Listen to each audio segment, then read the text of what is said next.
Hey guys, Josh here today. We're here to discuss the F1 2016 Belgium Grand Prix and giving our preview and predictions for one of the best races on the calendar then. We've also, of course, just had both of the practice sessions from today, so we will be using them to kind of make our predictions for this weekend. Although, of course, you can never read too much into practice. It's given a pretty good indication already, really, of what the running order is going to be this weekend. But of course, the man who has won the last 4 races in Formula 1, of course, Lewis Hamilton, 6 of the last 7, is getting a grid penalty for the Belgian Grand Prix, which means he'll probably start last, and possibly even from the pit lane for Sunday's race, which means we're going to have a really interesting race, and watching Hamilton come through will be very interesting. But there's so many other talking points as well. It's not just all the intrigue is there, because there's an interesting battle really going on at the front between possibly Red Bull and Rosberg, because of course Mercedes slightly vulnerable now. They only have one car that's going to be starting out at front, and both of the Red Bulls are going to be, kind of breathing down Rosberg's neck, I reckon, because their long run pace in practice was actually pretty good. It was way better than Ferrari, and that's kind of why I'm talking about Red Bull and Rosberg, because I don't really think Ferrari are going to figure too much in the battle for the win this race. And of course, if Rosberg does lead or get pole position, and then he kind of leads lap 1, and the Red Bulls will probably back off. And unless they can get, some, I don't know, really good strategy, or if they don't suffer from tyre wear as much. I mean, this track's very good for overtaking, so the fastest car will probably win the race. And if Red Bull do have the faster car over the race, then they've certainly got a track I think they can win a race at.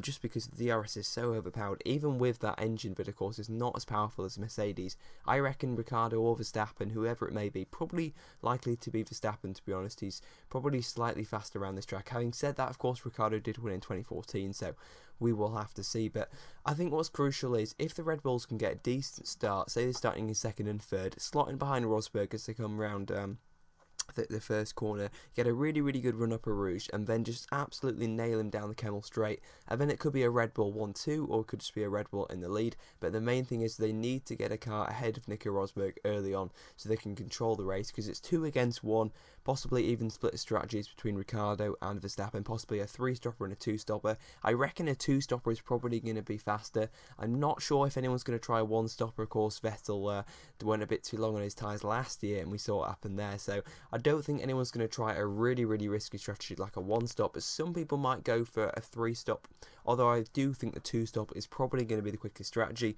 We'll just have to see on race day. I mean, it's going to be blistering hot conditions, so that's going to be really interesting from a tyre standpoint, because of course warmer conditions mean a higher tyre wear, and of course means even bigger headaches for the Formula 1 teams. Behind them then, I think, it's definitely the fight. Rosberg and Red Bulls are definitely going to be fighting at the front.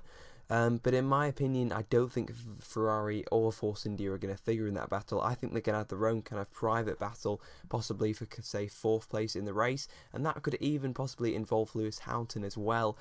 Force India, of course, have always been very strong at Belgium. It's one of their best tracks. Ferrari's race pace wasn't great either in practice, and their qualifying pace, we know, is not up to the scratch of the Red Bulls.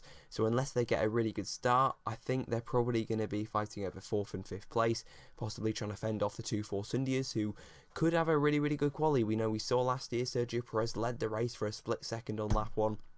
And if he did a similar thing in the race where he gets a really good start, he could rocket up into the podium position. So don't count out a Sergio Perez podium this weekend, or one from Hulkenberg. But I think they're just going to get a really strong points finish, which this might be the race at Force India leapfrog Williams. It was going to be tough, I think, because there is still 15 points between them. So it's probably not going to be this race, but this could be the race to really push them forward, to really close that gap down. And I think when we get to places like Singapore, they're going to be really strong, and Williams are going to be really weak. I mean, technically, Belgium and Italy should be 2 of Williams' strongest tracks, but they're not showing too much pace, and of course they haven't been performing at all really this season. I mean, of course Bottas got that podium in Canada, but apart from that we haven't seen them on the podium, and Massa's only got a best finisher 5th, and he hasn't finished inside the top 9 since Spain, so Massa's in pretty dire form. He needs a big result, otherwise I think Williams are going to be showing them the door, and possibly that will be Massa's Formula 1 career over. And to be honest, I think it's probably best but he does move elsewhere just for his sanity, really, because, you know, keep on driving this Williams is just not very good, I don't think, for Felipe Massa. And staying in Formula 1 with a smaller team isn't, I don't think, Massa's style. He wants a car that can challenge for podiums, and I don't think there's that car available for next year. I don't think Renault would want him, really, apart from, I mean, he has good experience, he has good money, but I think they need someone like Esteban Ocon, someone like Sergio Perez, or even a Bottas or a Grosjean. I don't think they need, like, definitely don't need someone like Felipe Massa, who of course is about 36 years old now. I think Massa's time in Formula 1 is done. So I think Williams are probably going to be fighting for the lower points. It's kind of hard to, you know, work out where they're going to be. Of course, they never show their hand in practice, but the early signs, I'm afraid, are not good. I think they're probably going to be beaten by Hamilton as well, who of course will make a very, very good progress, I reckon, from the back of the grid. So I think the pecking order is probably going to be Mercedes, Red Bull, and then I'm even kind of suggesting that Force India might be ahead of Ferrari. So I'll go Force India ahead of Ferrari possibly this weekend, but we'll see, of course, in the race. I expect Raikkonen to be probably stronger than Vettel, and Perez probably to be slightly stronger than Hülkenberg, but Hülkenberg does have a point to prove, and he's been in pretty top form really recently.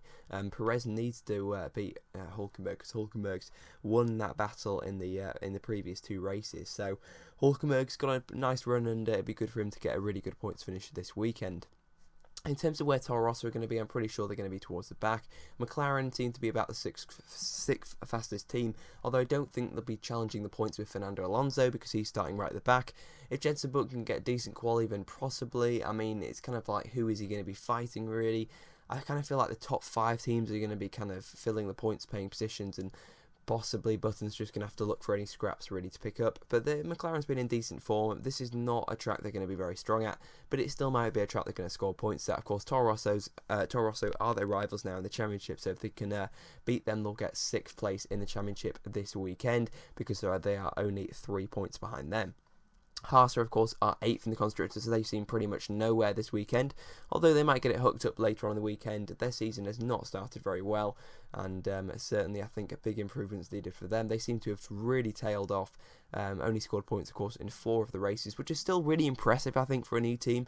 I mean, this is probably a new record, possibly, for a completely new team. Not a record, but certainly the most points for a new team in quite some time. So they've done a really good job, especially at the start of the season, but it has kind of tailed off. I mean, Gutierrez has finished 11th four times, so let's see if Gutierrez can score points this weekend, but I don't think it's going to be the track really for him. Renault seem pretty much nowhere, really. They were already struggling. Palmer, of course, had problems in both of the sessions. Magnussen as well seemed to be struggling with the handling of the car. Let's talk about Manor, though, because, of course, we've got a new driver in at Manor. We've got rid of Rianzo for now. Of course, he is still the reserve driver, so he is still in Spa, but they have such an exciting new driver in that car.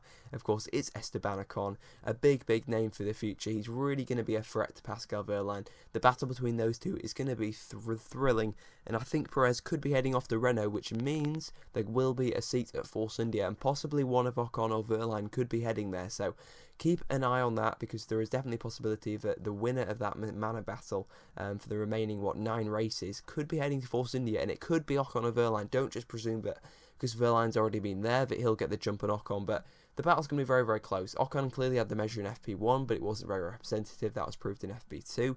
Wehrlein really, really responded, but it's all about who can hook it up in qualifying. And of course, we know Wehrlein gets absolutely lightning starts. So even if Ocon outqualifies Wehrlein is very quick in the race and very quick off the line. So he's going to have to watch out for that one. I'm very looking forward to the Manor battle in the race. Also, the battle with the Saubers as well. I mean, Ericsson has a 10-place grid penalty, which is a shame because, of course, this is a weekend where we've finally seen Sauber bring some upgrades to the car. Of course, for new front nose and front wing for them. And it's going to be interesting to see where Sauber are, because I'm just really, really glad that they finally brought an update to the car, and it's just good for Ericsson and Nasser's sanity, and all the engineers and staff working at Sauber. So we'll see where Sauber are. Their practice pace wasn't that impressive, really. They may challenge Q2, but to be honest, I think it's not going to be the best weekend for them.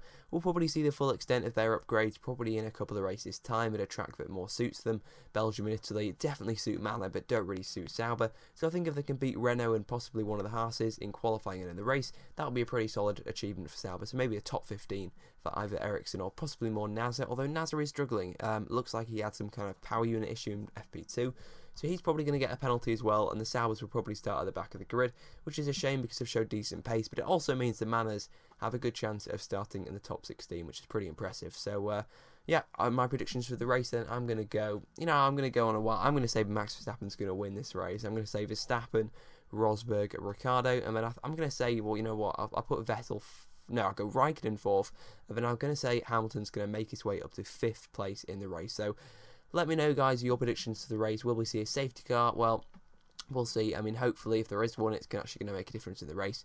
But to be honest, I think we don't really need one. We don't need any bad weather because I think we've got a really, really thrilling race on our hands. So I hope you guys will join me on Sunday.